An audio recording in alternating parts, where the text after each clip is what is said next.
Good morning दोस्तों, स्वागत है आपके अपने यूट्यूब चैनल नैतिक पथ क्लासेस पर। कैसे हैं आप सब साथियों? एक अपडेट जिसके लिए हमने थंबनेल में लिया है, नागरिक फर्जी प्रमाण पत्र पर ले रहे पेंशन, यानी कि जो लोग हैं वो फर्जी प्रमाण पत्र बनवाकर जो बुढ़ापा पेंशन मिलती है वो ले रहे हैं। फर्जी प्रमाण पत्रों पर पेंशन लेने वालों की लिस्ट बनेगी, यानी जिन भी कैंडिडेट्स ने फर्जी प्रमाण पत्र बना के पेंशन लेनी स्टार्ट करी है अब उनकी पूरी लिस्ट बनाई जाएगी।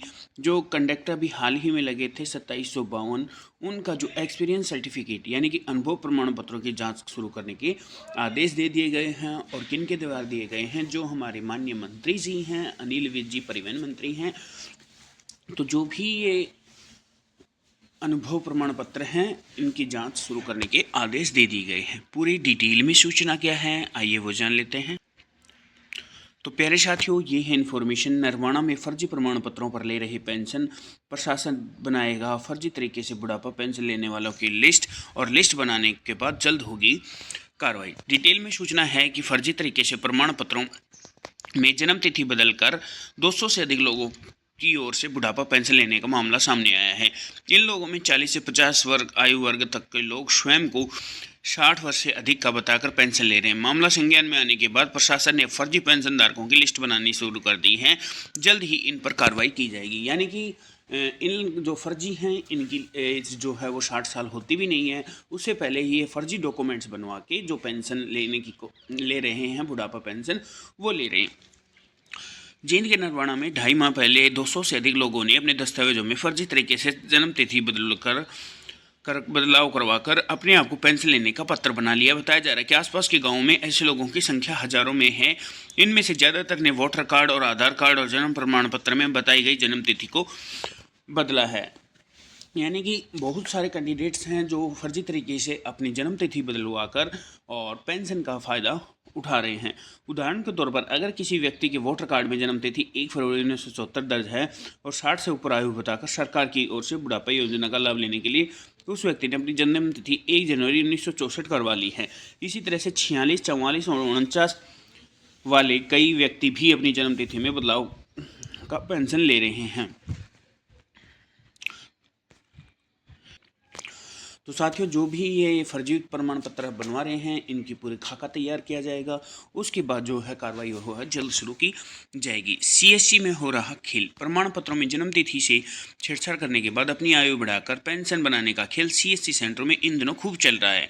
बुढ़ापा पेंशन लेने के लिए इन सेंटरों में जाकर पहले दस्तावेजों में आयु बदलवाई जाती है, फिर इन्हें पोर्टल पर अपलोड कर दिया जाता है। बाकायदा इसके लिए 15 से 20 हज़ार रुपये की रकम बनवाने वालों से ली जा रही है। यानी कि जो भी कैंडिडेट्स अपनी एज बढ़वा रहा है, कम होने के बाद अपनी एज जो बढ़वा रहा है, वो इस एज बढ़वाने के बाबत 15 से 20 हज़ार रुपये जो हैं वो देते हैं।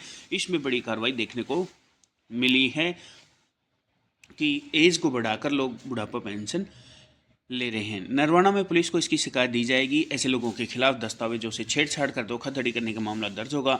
जिन लोगों ने सरकारी रकम हड़पी है उनसे पेंशन की राशि वसूली जाएगी। करीब 4 साल पहले जिनके नराजाना खुर्द जिला से 300 से ज़्यादा फर्जी पेंशन बनाए जाने के मामले सामने आए हैं। उस समय पिल्लूखेड़ा थाने में केस दर्ज की राशि वसूल है। यानी कि जिन भी कैंडिडेट्स ने जिनकी 60 साल नहीं हुई है, अभी 60 साल होने में बाकी है, फर्जी तरीके से उन्होंने बनवा लिया है, तो जो सरकारी पैसा उन्होंने लिया है उस सरकारी पैसे की वसूली की जाएगी। गलत दस्तावेज से पेंशन लेने वाले व्यक्तियों के खिलाफ सख्त कार्रवाई की जाएगी। इसके लिए सभी विभागों को निर्देश दिए गए हैं कि वे गलत तरीके से पेंशन लेने वालों की सूची तैयार कर उनके खिलाफ कड़ी कार्रवाई। यानी कि जो निर्देश है वो दे दिए गए हैं कि जो भी गलत कैंडिडेट्स हैं जिनकी 60 एज नहीं हुई है, वो क्या है कि उनकी पूरी लिस्ट तैयार की जाए।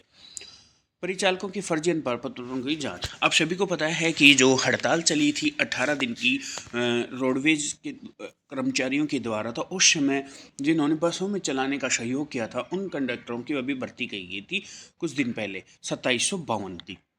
तो उनके जो एक्सपीरियंस सर्टिफिकेट हैं उनकी जांच के भी आदेश दे दिए गए हैं। हरियाणा कौशल रोजगार निगम से परिवहन विभाग में भर्ती 800 परिचालकों के अनुभव फर्जी प्रमाण पत्र होने की आशंका के मद्देनजर जांच के आदेश दिए गए हैं। अब तमाम डिपों में दस्तावेज की जांच शुरू हो गई। बता दें कि पूर्व में भर्ती हुई उन उम्मीदवार की प्रगति मिली जिन्होंने 2018 में 18 दिन की रोडवेज कर्मचारियों की हड़ताल के दौरान स्थिति से कुशलतापूर्वक निपटने से सरकार में मदद की थी। इसके लिए उम्मीदवारों ने न केवल भुगतान किया बल्कि अनुभव प्रमाण पत्र भी जारी किया। ऐसे में काफ़ी संख्या में भर्ती और प्रमाण पत्र बनाए गए हैं। प्रदेश में एचकार्य ने हाल ही में प्रचालकों को उनके अनुभव प्रमाण पत्र पर नियुक्त किया है। यानी कि जो हरियाणा कौशल रोजगार ने इनको नियुक्त किया है वो किस बेस पे किया है, जो इनके पास एक्सपीरियंस सर्टिफिकेट है उसके बेस पे इनको नौकरी दी गई है। बट अब ऐसे आशंका जताई जा रही है कि काफ़ी जो हैं अनुभव सर्टिफिकेट हैं वो फर्जी हैं, इसलिए जांच के आदेश दे दिए गए हैं। तो साथियों ये एक अपडेट थी। जो भी गलत तरीके से काम करेगा तो उसका अंजाम जो है वो गलत ही होता है। और जिन कैंडिडेट्स ने एज बढ़वा कर पेंशन ली है तो और जो पैसा लिया है गवर्नमेंट का वो राशि वसूली जाएगी। तो साथियों एक अपडेट थी। अगर आप इसी तरह की अपडेट पाना चाहते हैं तो बेल आइकन को ऑन कर लीजिएगा। जब भी हमारी तरफ से कोई नेक्स्ट अपडेट आएगी तो उसका नोटिफिकेशन आपको मिल जाएगा। थैंक यू दोस्तों।